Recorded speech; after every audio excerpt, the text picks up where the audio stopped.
Riverbend was the kind of town people moved to when they wanted life to slow down. It sat beside a narrow river that curved like a lazy ribbon through fields and old trees. The houses were modest, painted in soft colors that had faded gently over time. Most mornings began the same way, with shop owners unlocking their doors, children walking to school with heavy backpacks, and neighbors exchanging familiar smiles. It was a town built on routine and trust, and because of that, danger felt like something that belonged far away, in cities shown on television, not here. Lena Morris fit perfectly into Riverbend's quiet rhythm. At 38, she lived alone in a small white house near the edge of town, where the streetlights ended and the trees grew thicker. She worked as a librarian at the local school, a job she loved deeply. Children adored her because she listened carefully and always knew the right book to recommend. Adults respected her for her kindness and patience. She volunteered on weekends, helped organize school events, and was often seen tending to her small garden in the evenings, humming softly as she worked. On the night Lena died, nothing seemed unusual. It was a Tuesday, ordinary in every possible way. She had closed the library early, chatted briefly with a co-worker in the parking lot, and driven home just before sunset. A neighbor later remembered seeing her bringing groceries and waved before stepping inside. The lights in her living room came on shortly after. To anyone watching, it was just another quiet evening in Riverbend.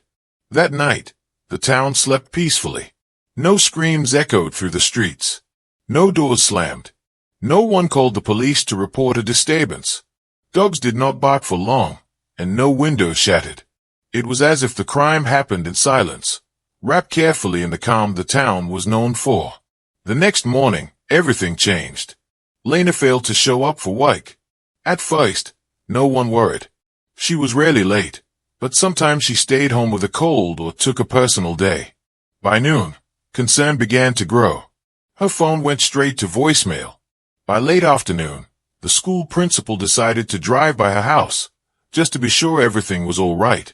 When the principal arrived, she noticed something small but unsettling. Lena's car was still in the driveway. The curtains were half open, and the front door was unlocked. That alone was strange. Lena was careful, almost cautious by nature. She never left her door unlocked during the day, let alone overnight. The principal stepped inside and called Lena's name. There was no answer. Moments later, the police were called. The discovery of Lena Morris's body sent shockwaves through Riverbend. Officers sealed off the area as neighbors gathered behind the yellow tape, whispering to one another in disbelief. Many of them had spoken to Lena just days earlier. Some had borrowed books from her. Others had shared coffee with her on weekends. Now her house, once warm and inviting, felt cold and unfamiliar. Detective Aaron Cole arrived shortly after. He had worked homicides in larger towns before transferring to Riverbend, expecting quieter days and fewer tragedies. As he stepped into Lena's living room, he felt the familiar weight settle on his shoulders. Experience told him that even the calmest places could hide terrible secrets. The scene was confusing. Lena was found on the living room floor, near the couch. There were signs of a struggle, but they were minimal. A lamp had been knocked over. A small table lay on its side. Nothing appeared stolen. Her television, laptop, and purse were all still there. The windows were intact. The front door showed no damage. The back door, however, was unlocked. That detail stood out immediately. Detective Cole walked through the house slowly, taking in every detail.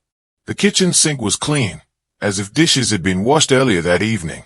A mug sat on the counter, half full, the liquid cold. Lena's phone was nowhere to be found. That absence felt important, even before anyone could explain why. As officers worked, neighbors were questioned. Most had nothing to offer. They had slept through the night without hearing anything unusual. A few remembered seeing lights on in Lena's house, but that wasn't strange.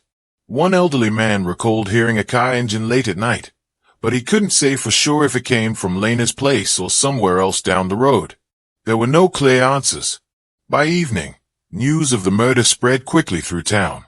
Riverbend had not seen a violent crime in years, and certainly nothing like this. People locked their doors earlier than usual.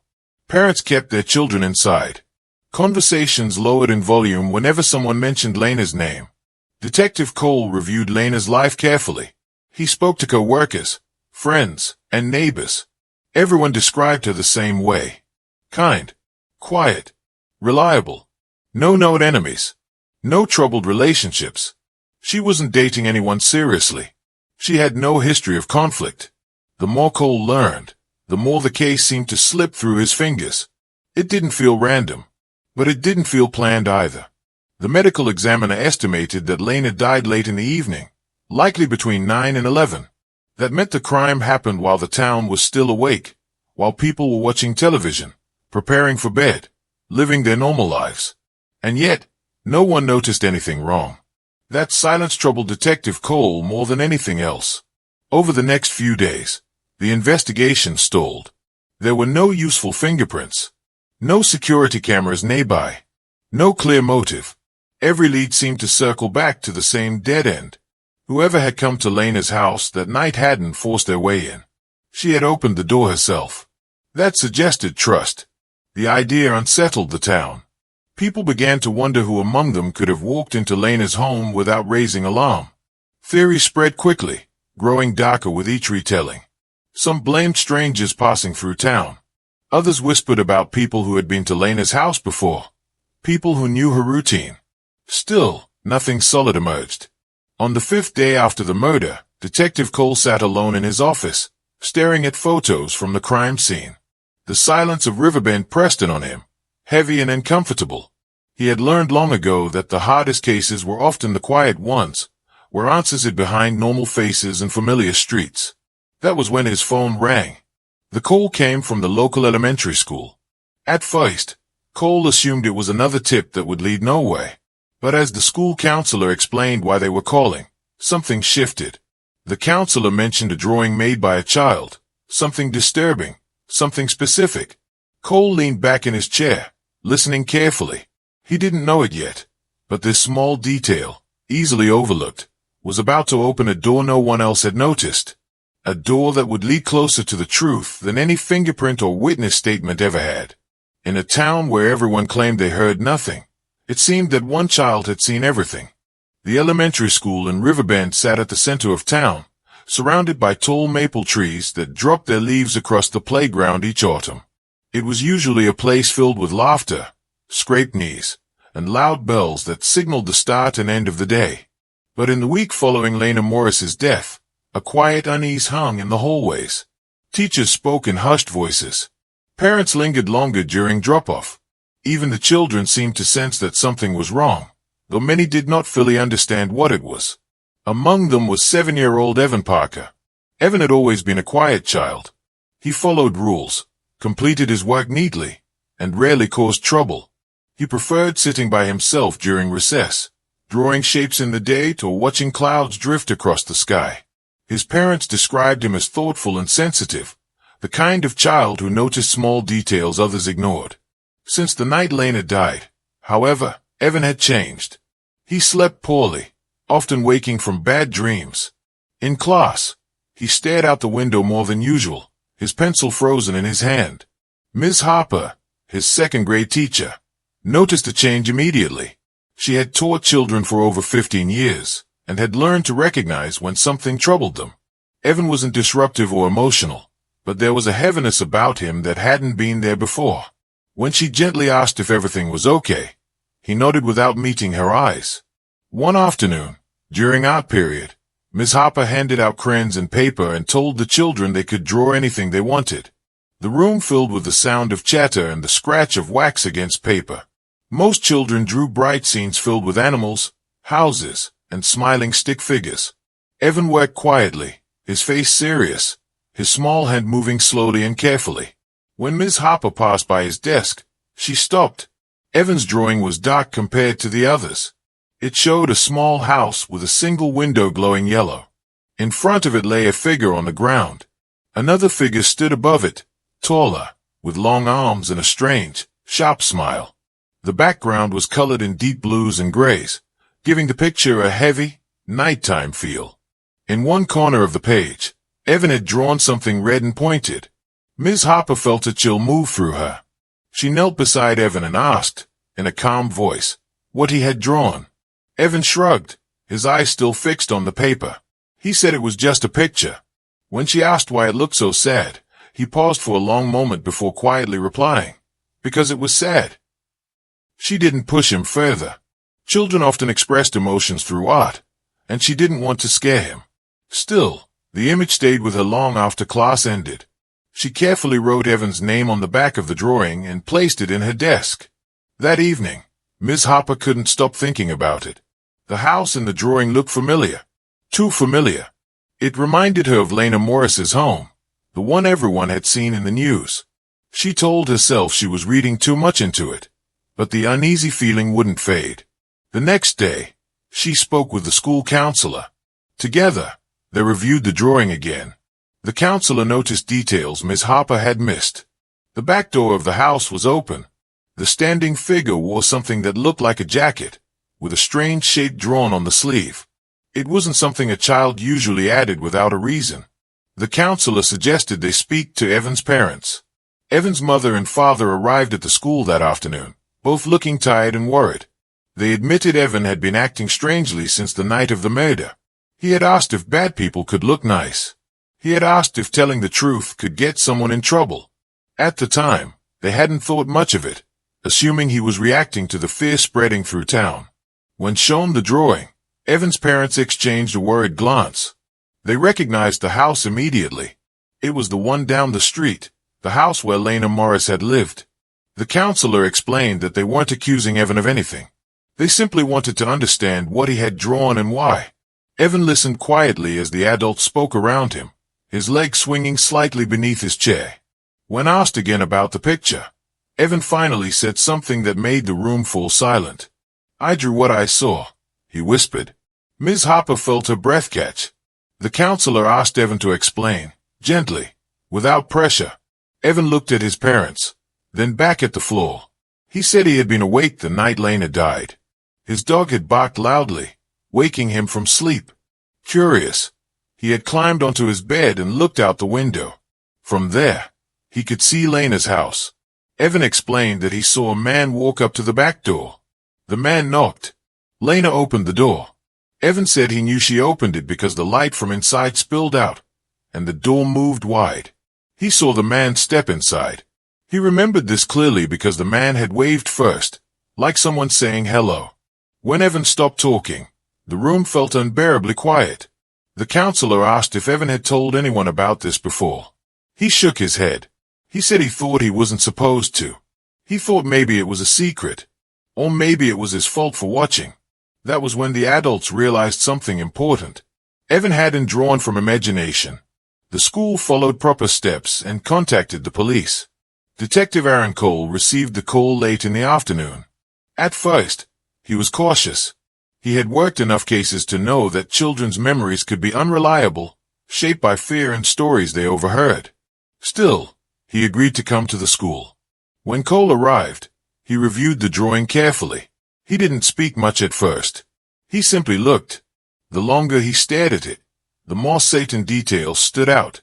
The shape on the sleeve, the way the house was positioned, the open back door. These weren't random choices. They sat in a quiet room away from classrooms and noise. Cole left his badge in his pocket and spoke softly, asking about Evan's favorite subjects and the kinds of things he liked to draw. Evan relaxed slowly, answering in short sentences. When Cole finally asked about the night of the murder, Evan didn't cry. He didn't seem dramatic. He simply described what he remembered, the way a child recounts something that felt important but confusing. He said the man was tall. He said the man wore a dark jacket. He said there was a strange symbol on the sleeve, like a broken star. He said the man left later, walking fast, holding something in his hand. He didn't know what it was, only that it was small and dark. Detective Cole felt a tight knot form in his chest. This was more detail than he had expected. Evan wasn't guessing. He wasn't repeating rumors. He was recalling something he had truly seen. Still, Cole knew better than to jump to conclusions. He thanked Evan and told him he had done the right thing by speaking up. He promised that none of this was Evan's fault. As Cole left the school, he understood why the drawing had almost been ignored. It came from a child. It wasn't loud or dramatic. It didn't arrive as a phone call or witness statement. It was just a piece of paper with crayon marks on it. But sometimes, the truth doesn't announce itself clearly. Sometimes, it waits quietly, hidden in plain sight, until someone is willing to look closer. The drawing that no one took seriously was about to become the most important piece of evidence in the entire case. Detective Aaron Cole did not sleep well after meeting Evan Parker. The boy's calm voice, the simple way he described the man at the back door, and the certainty in his memory lingered in Cole's thoughts long after the school hallways emptied and the sun disappeared behind Riverbend's trees. Cole had handled enough cases to know when a witness was guessing and when someone was speaking from lived experience. Evan had not embellished his story. He had not asked questions or searched for approval.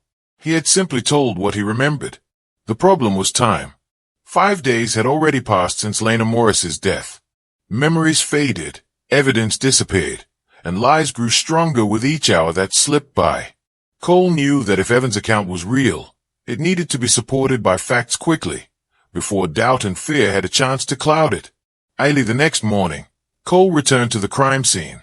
Lena's house still stood quiet, the police tape fluttering slightly in the breeze. He walked slowly to the back of the property, stopping where Evan said the man had stood before knocking. From that angle, the back door was clearly visible from the neighboring house where Evan lived. Cole measured the distance with his eyes and nodded to himself. A child looking out from an upstairs window could have seen everything Evan described.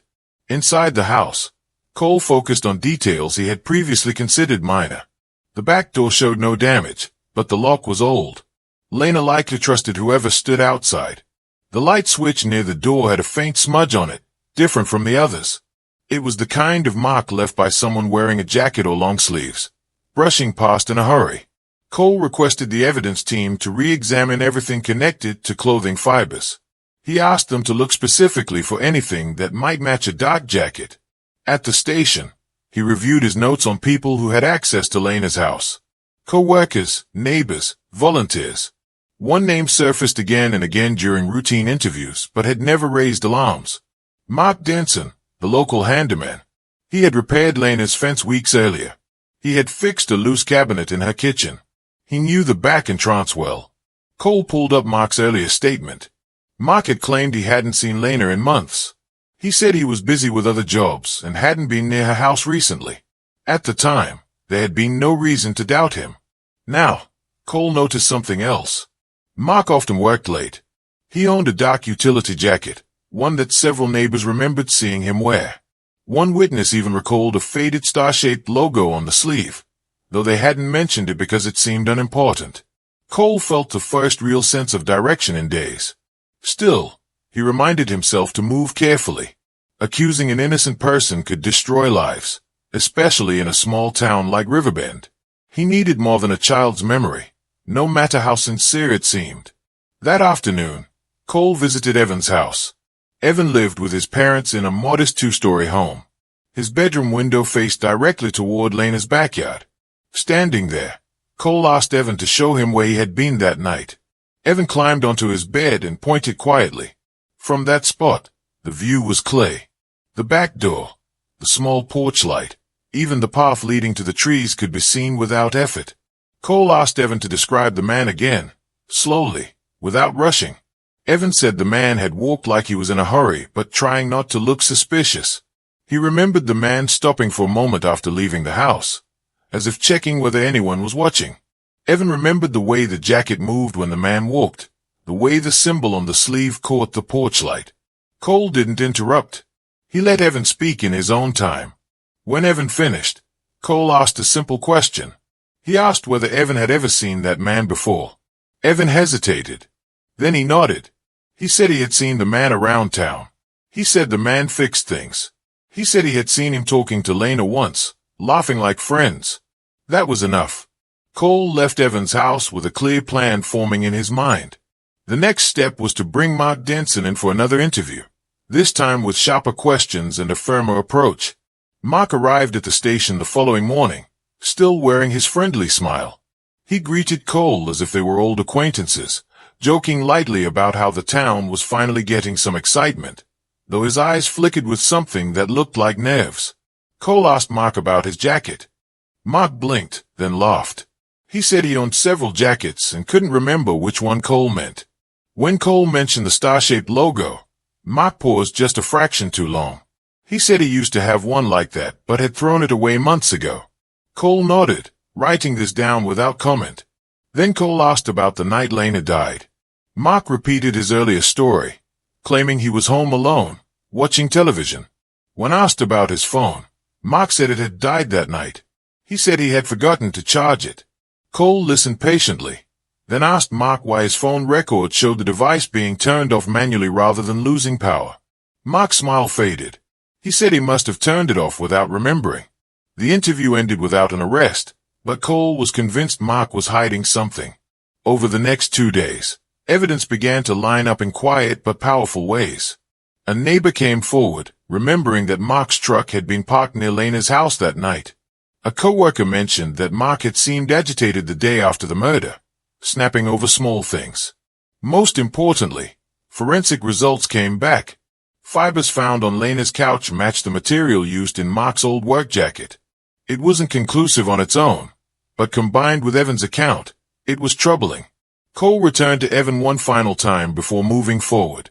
He wanted to be certain. He wanted to be absolutely sure the boy understood the importance of what he was saying. Evan listened as Cole explained that adults sometimes made mistakes and that memories could be confusing. He told Evan it was okay if he wasn't sure.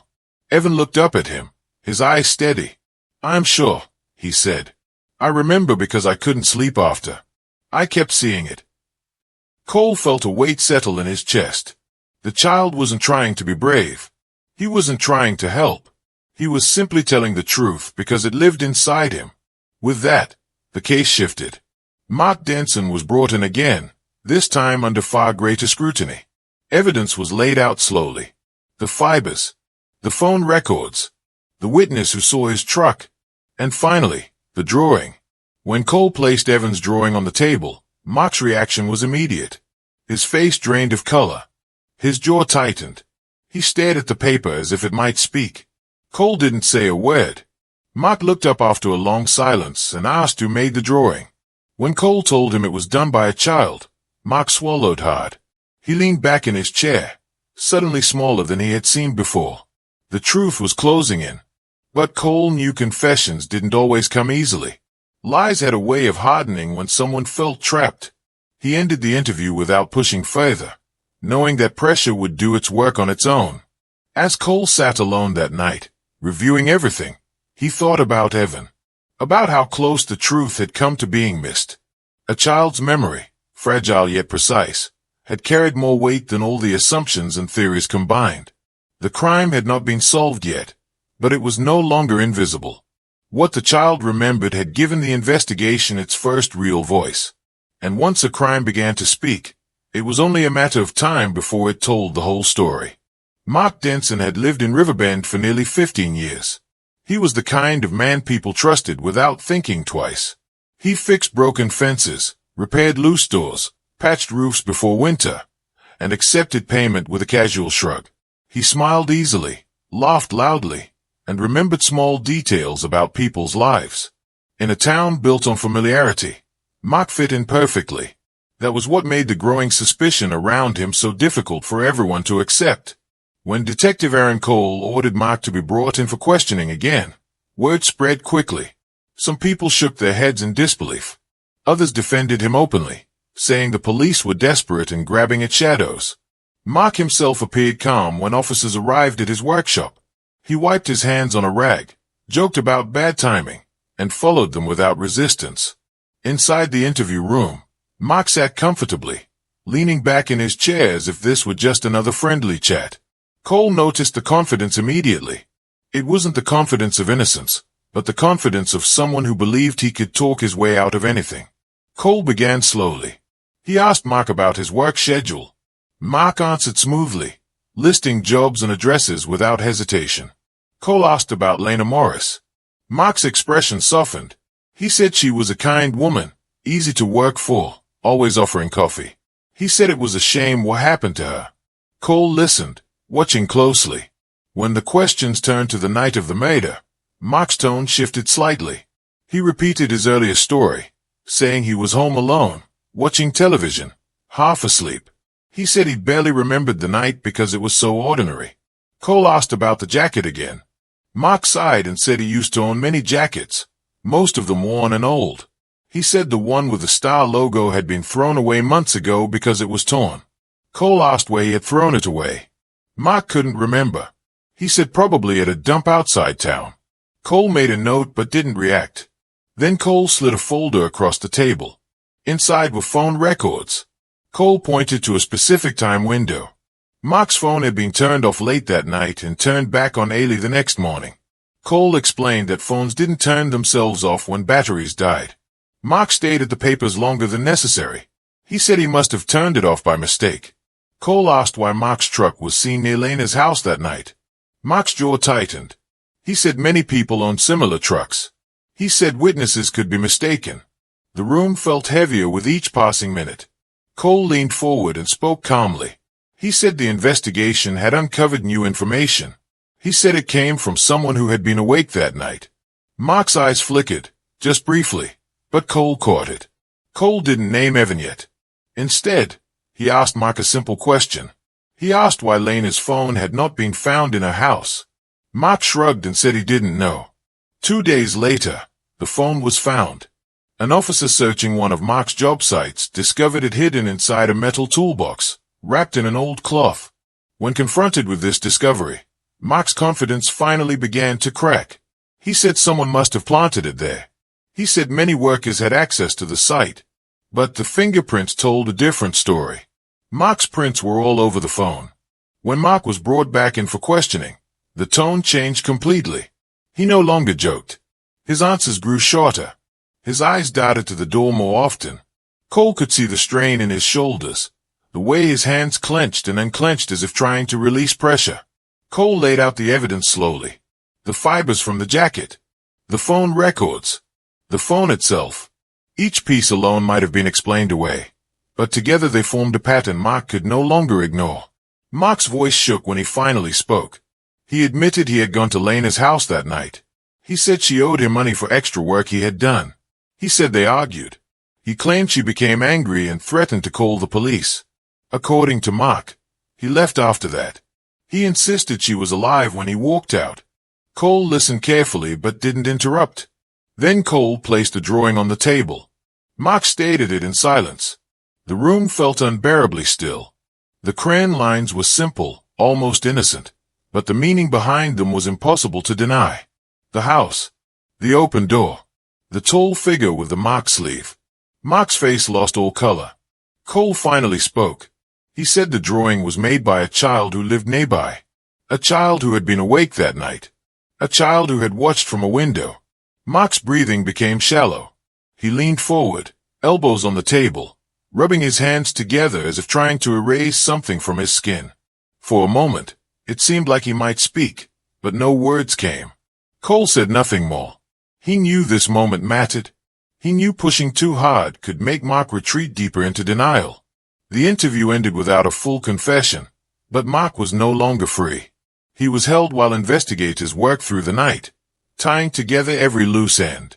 Forensic experts re-examined the crime scene with new focus. They discovered faint traces of blood near the back door that matched a small cut on Mark's hand. It was a detail overlooked earlier, dismissed as insignificant. Now it mattered.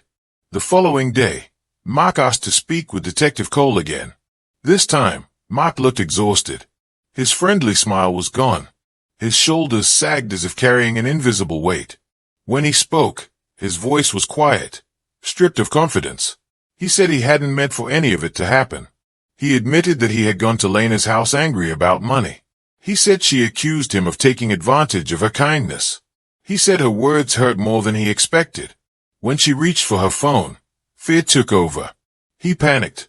What followed happened too fast, he claimed, like a nightmare he couldn't wake up from. When it was over, he said, he stood there in shock. He didn't scream. He didn't run right away. He just stood there, realizing his life had changed forever. He took her phone. He said he didn't know why, only that he didn't want anyone to know he had been there. He left through the back door, just as Evan had seen. As Mark spoke, Cole felt no satisfaction, Only a quiet sadness. Another life destroyed. Another town forced to confront the truth that danger often wears a familiar face. Mark was formally charged later that day. News spread quickly through Riverbend. Some people cried.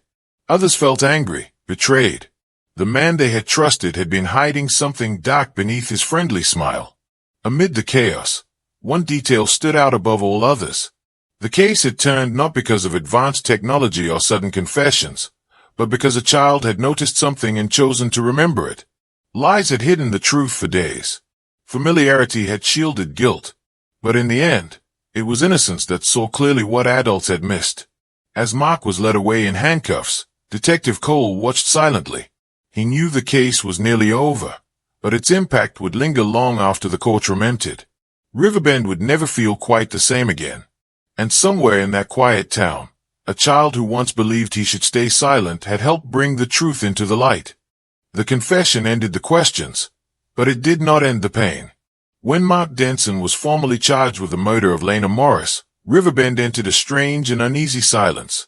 It was the kind of quiet that followed a storm, when the air felt heavy and unfamiliar. People went about their daily routines, but something had shifted beneath the surface. Trust, once freely given, now felt fragile. News of the arrest spread quickly. By morning, everyone knew. Shop owners whispered behind counters. Parents held their children closer than before. Some refused to believe it, shaking their heads and saying there had to be a mistake. Others felt a deep anger, not just toward Mark, but toward themselves for never seeing the truth. Lena's house remained sealed, a silent reminder at the edge of town. Flowers appeared on the porch, placed by neighbors who still struggled to accept that she was gone. Children from the school wrote notes and drawings, leaving them near the door. Many of them had loved Lena deeply, and for them, the loss felt personal and confusing. Detective Aaron Cole attended the vigil held in the town park a few days later. Candles flickered in the evening air as people stood shoulder to shoulder, united by grief. When Lena's sister spoke, her voice trembled, but her words were filled with quiet strength. She thanked the town for its kindness and asked them to remember Lena for the life she lived, not just the way she died. Cole stood near the back, listening. His thoughts drifted to Evan. The boy had not attended the vigil. His parents had decided it was too much for him. Since speaking to the police, Evan had struggled with guilt, even though everyone reassured him he had done the right thing. He worried that he had caused trouble. He worried that people might be angry with him. Cole visited Evan at home a few days after the arrest. He didn't come as a detective, but as a man wanting to speak honestly to a child who had carried something heavy for too long. Evan sat at the kitchen table, his feet not quite reaching the floor. His crayons were spread out in front of him, untouched. He looked up when Cole entered, his expression uncertain. Cole thanked him again, but more importantly, he explained what had happened next. He told Evan that Mark had confessed. He told him that what Evan saw had helped protect others. He spoke slowly, choosing words carefully, making sure Evan understood that none of this was his fault. Evan listened quietly. After a long moment, Evan asked a question that caught Cole off guard. He asked if Lena would still be alive if he had told someone sooner. Cole felt a tight ache in his chest. He knelt beside Evan and met his eyes. He told him the truth. He said no one could know that. He said that bad choices were made by adults, not by a child who happened to see something. He said that Evan's drawing didn't cause the crime. It helped stop the person who committed it. Evan nodded, though the weight in his eyes did not disappear entirely. Before Cole left, Evan picked up a crayon and began to draw again. This time, the picture was different. It showed a river, trees, and a small figure standing in the sunlight. Cole didn't comment, but he felt something loosen inside him. The trial began months later. Riverbend's courthouse had never seen so much attention. Reporters arrived from nearby cities, drawn by the unusual detail that had solved the case. They spoke of the drawing, of the child witness, of how innocence had uncovered guilt. But inside the courtroom, the story felt far less dramatic and far more painful. Mark Denson sat quietly at the defense table, his face pale, his eyes fixed on the floor. The friendly handyman was gone, replaced by a man worn down by his own actions. When he spoke, it was only to confirm details already known. Detective Cole testified about the investigation. He spoke about the lack of evidence at first, about the dead ends, about how the case had nearly gone cold. Then he spoke about the drawing. He described it carefully, respectfully, without turning it into something sensational. Evan did not testify. The court decided his earlier statements, given with support and recorded properly, were enough. His parents sat in the gallery, holding hands, watching as strangers discussed their son's memory as evidence. Lena's family sat in the front row. They listened in silence as the final pieces of the story came together. There were moments when Lena's sister closed her eyes, as if trying to remember Lena as she was before everything changed. When the verdict was read, there was no reaction from Mark. He simply nodded, as if he had expected it all along. He was sentenced to spend the rest of his life in prison. There was no celebration. Justice did not feel like victory. It felt like closure wrapped in sorrow. In the weeks that followed, Riverbend slowly began to heal. People spoke openly again, though with more caution than before. Neighbors checked in on one another. Doors were locked at night, but kindness did not dissipate. If anything, it grew stronger, as if the town understood now how easily silence could hide the truth. A small memorial was placed in the school library in Lena's honor. It included a plaque with her name and a quote about the power of stories.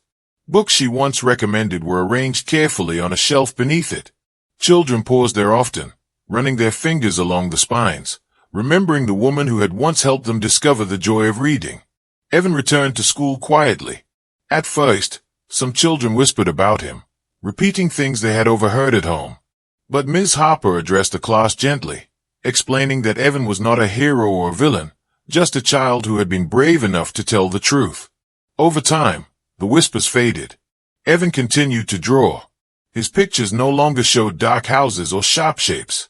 They showed parks, animals, and sometimes faces smiling beneath a bright sky. His parents noticed that he slept better. The nightmares became less frequent. The heavy silence that once followed him began to lift. Detective Cole received a letter months later. It was from Evan. The handwriting was uneven, the words simple. Evan wrote that he liked drawing again. He wrote that he wanted to be a police officer one day, or maybe an artist. At the bottom of the page, there was a small picture of a badge and a crayon. Cole smiled for the first time in weeks. As the case faded into memory, people in Riverbend often spoke about how close they had come to never knowing the truth. If Ms. Harper had ignored the drawing, if the counselor had dismissed it, if the police had assumed a child couldn't offer anything valuable, the crime might have remained unsolved, buried beneath assumptions and silence. But it didn't, because one child noticed something adults didn't. One child remembered what others forgot. One child chose to put crayon to paper and share what he had seen, even when he didn't fully understand it himself. The drawing was never displayed publicly. It remained in an evidence file, carefully stored, a simple piece of paper that carried enormous weight. It wasn't the art that mattered. It was the truth inside it. Riverbend would never forget Lena Morris, and it would never forget the lesson her case left behind. That justice does not always arrive loudly. Sometimes it comes quietly, through small hands and honest eyes. In the end, the crime was not solved by technology or chance. It was solved by a child's drawing, and the courage to listen to it.